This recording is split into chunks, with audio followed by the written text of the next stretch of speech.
So the big news today, the really big news, I should say, is the issue about Hillary Clinton. And from what I can gather, Trump has decided that his office is not going to go after Hillary Clinton. Your opinion about his decision not to go after Hillary, given the fact that all this time, basically what he said was, that basically he led the charge to go after and put her in jail. Well, Steve, I think there's no doubt about the fact that he made it a major campaign issue and it was very vicious and was attacks on her and said she should be in jail. But, and as I say, Trump doesn't fit the norm. A lot of people would not be surprised if he did this. I think it was, it's consistent with his role of kind of backing down a little bit and being more being conciliatory. I don't know what he would gain in going after Clinton. First of all, the FBI director on 2 different occasions has said there's nothing there. There's nothing to the emails that are criminal. I think that the American people, by and large, think that it was stupid how she handled it. She was not very effective and efficient. But what was her political gain out of it? What did she gain politically or financially out of it? And I never thought it was a do or die issue. So it would enrage an awful lot of people if Trump would, and of course he couldn't do it. It would be up to his attorney general to direct a U.S. attorney to follow up and do this, which they've been doing for a year or two anyway. So I think it was a good move on his part as he's reached out to Republicans and he's reached out to Democrats like Chuck Schumer, the minority leader in the U.S. Senate from New York. I think it was just one more effort to say, what is the gain? Is there any, even if he didn't want to consider the right thing to do, what's the political gain in it to do that?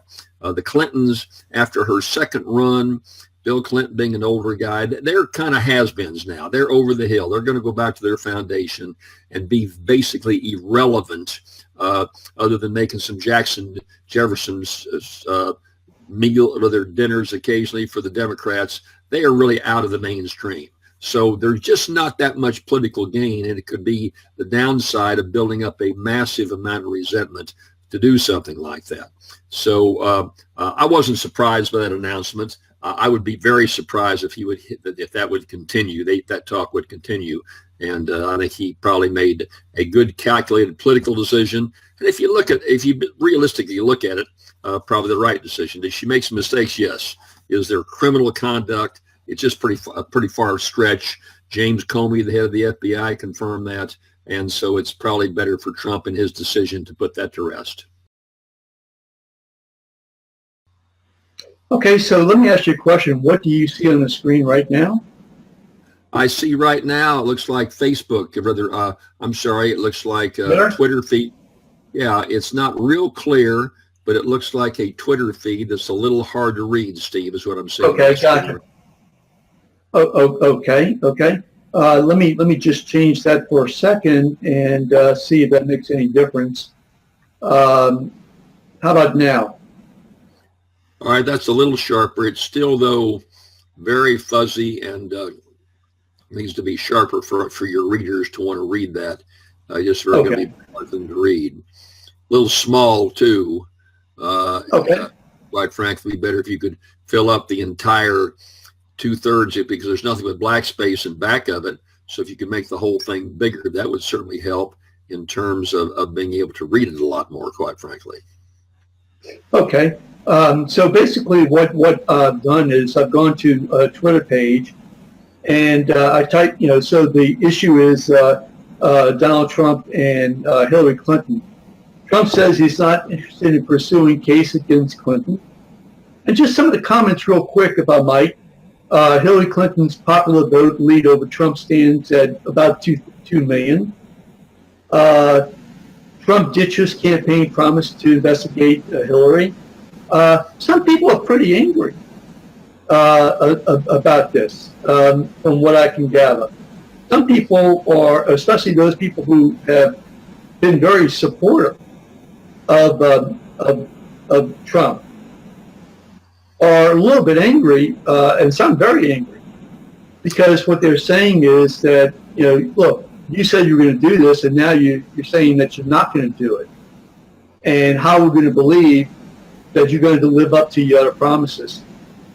Your thoughts? Well, Steve, first of all, you've got, if she did something like that, she did it in Washington, D.C. or in New York, where you have both strong Democratic states. You have U.S. attorneys that, if he's going to change those attorneys, have to be confirmed by the Senate, would probably take a year to do. So if he wanted to do it day one, from the minute that Jeff Sessions became the Attorney General, it would be a long, arduous task to even get a U.S. attorney to do something like that. I just don't see a U.S. attorney, Democratic appointee, going out of office doing anything like that at all. I just don't see, from a practical point, it would take such a long time. I think he would receive enormous criticism. I just don't see any skin in the game for him to pursue that. Now, of course, there's some people upset, but you've got a diehard nucleus of hard-right people that hate the Clintons, and irregardless of the facts or not the facts, would love to see something bad happen.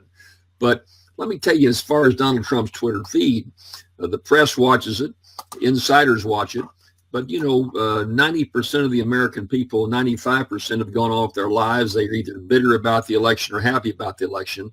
But what a few comments on a Twitter feed means, I don't think reflects the rest of the country. I think there has been. We're glad Trump won if you're a Trump supporter. I don't think that's in the DNA of what's important to Donald Trump. And quite frankly, I think he's made the right decision. But I don't see that there's no gain for him, and there's not a big consensus that this should be done. I think that those disgruntled people read this Twitter feed. I don't know anybody that reads Donald Trump's Twitter feed, and even in the press and people I run with. No, and so that's kind of an insider thing. Those people that are upset. Well, the thing is, though, I mean, he basically said that, I mean, he prompted the chance of lock her up, and I mean, he made it appear as that was a major deal for him. He said he was the law and order candidate, and when it comes down to it, it's all a charade, a campaign charade. Well, you can say that about a number of his issues. Is he going to actually build? I have, by the way, I have said that about a number of his issues. Yeah, I might say this number of issues. I mean, look, his people are tickled to death he won. They're looking for more conservative slant appointments. The fact on one or two of these issues, there will be some complaining, but I just think, yes, he said it about Clinton, but I haven't seen polls. I'd like to see a poll nationally. Should Hillary Clinton continue to be investigated, and should she go to jail? I don't think there's a big consensus of the American people who want to see that. And so I think the more practical side of Trump is kicking in. He's got a real problem with a number of these issues. Obamacare, he's going to abolish Obamacare. And the Democrats will say, well, look, you abolished it, you kept the key components to it, so now we got Trump care. And that's going to be an issue for him. Obviously, the whole immigration issue, he was going to deport 13 million people. Now only those who create violent crimes, I've read here. And so that hit me because I told you here before, I had an illegal immigrant break in my car and steal my computer, my laptop, my telephone here just a few days ago. He was captured, and I don't know what's going to happen at this stage, whether he'll be deported or not, but I think he should be deported. If someone's in this country illegally, they break into my vehicle and steal and that's not a violent crime that Trump's talking about. Someone does something like that, he ought to be deported. I don't want him in this country. I don't want him in Louisiana, and he violated my space, and he should lose his right.